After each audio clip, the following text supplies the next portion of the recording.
बंद करके बैठी हुई है। यूकेडी से शांति प्रसाद भट्ट जी हमारे साथ में, उनका रुख कर लेते हैं। शांति प्रसाद जी, देखिए कमलेश जी ने कहा कि भाई सब ठीक है, हम तो काम कर रहे हैं, अस्पतालों पर भी लगाम लगाने की कोशिश जारी है, फिर कहां कमी लग रही है आप सबको?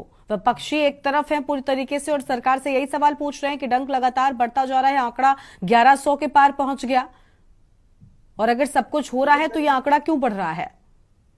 देखिए गरिमा जी, पक्ष और विपक्ष सबकी बातें सामने आ गई। मैं पूछना चाहता हूं कि देहरादून के अंदर डेंगू एक महामारी का रूप ले चुका है। सरकार हमारी है और सरकार को इसे महामारी घोषित करने में क्या दिक्कत आ रही है?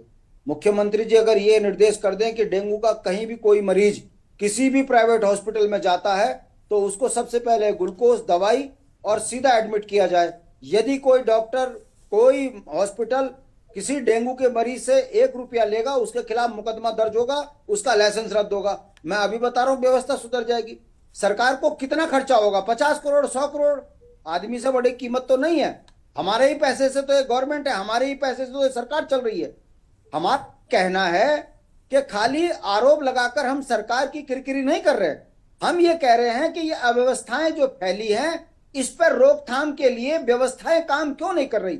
जो गामा जी जो हैं, चाउमीन से अरबों के मालिक बन गए, वो अभी भी जमीन बेचने में लगे हुए हैं, नगर निगम विस्तारीकरण में लगे हुए हैं।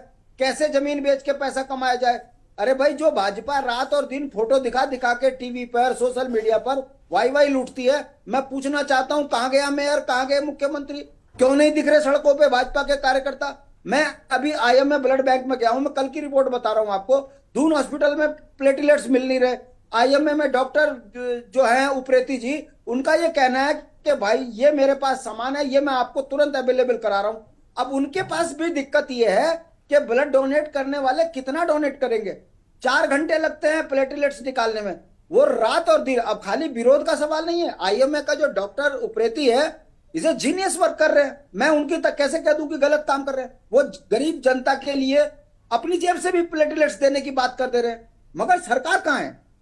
और सरकार की असंवेदनाएं, मैं गरिमा जी बता दूं, इतनी संवेदनहीन ये सरकार है। मैं कल एक डिबेट पे था, भाजपा के प्रवक्ता के द्वारा मुझे ये कहा गया, तुम कह दो बेरोजगारों पे लाठी चली, तुम कह दो विधानसभा घोटाला हुआ, तुम कह दो कि उत्तराखंड में जो है त्राहिमाम है, तुम्हारे कहने से क्या होता है? तुम्हारे को 850 वोट पड़ी है, तुम्हारी कोई आवाज में दम नहीं है, हम बागेश्वर जीत गए। समझ रही हो गरिमा?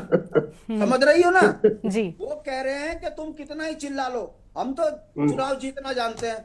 यानी कि जनता को जनता के हाल पे छोड़कर भारतीय जनता पार्टी चुनाव जीतने को अपनी उपलब्धि समझ रही है। ये दुर्भाग्य हो चुका है। ठीक है, आप जवाब लेते हैं, समझ रही है। कमलेश जी से जवाब लेते हैं। सरकार अपना व्यवहार ऐसा कर रही है।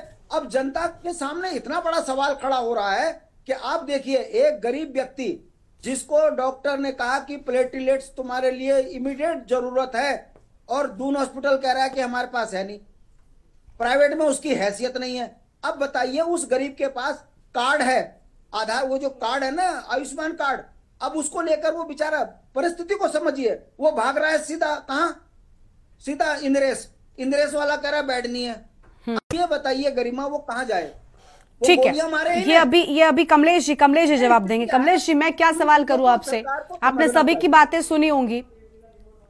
कमलेश जी, बिल्कुल, मैंने आपको पूर्व में बताया था कि बरसात के बाद ये स्थिति आती है, और ऐसा नहीं कि सरकार के संज्ञान में नहीं है। सरकार इस पूरे प्रकरण को, चाहे हमारी उच्च स्तर तक मुख्यमंत्री जी ने स्वयं उच्च अधिकारियों की बैठक लेने के उपरांत, और माननीय धन सिंह जी ने भी, जो हमारे स्वास्थ्य मंत्री हैं, इसमें लगातार कार्यरत है।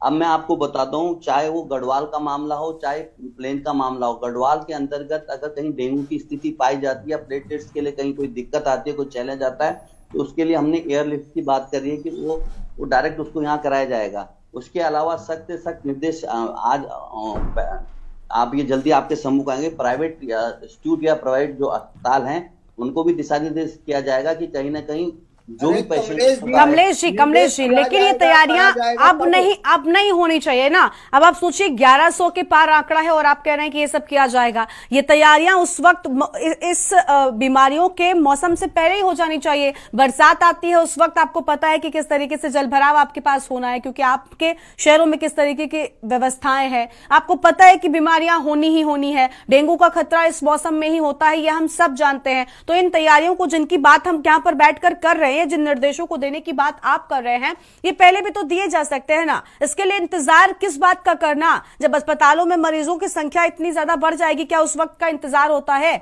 आपको निर्देश देने के लिए?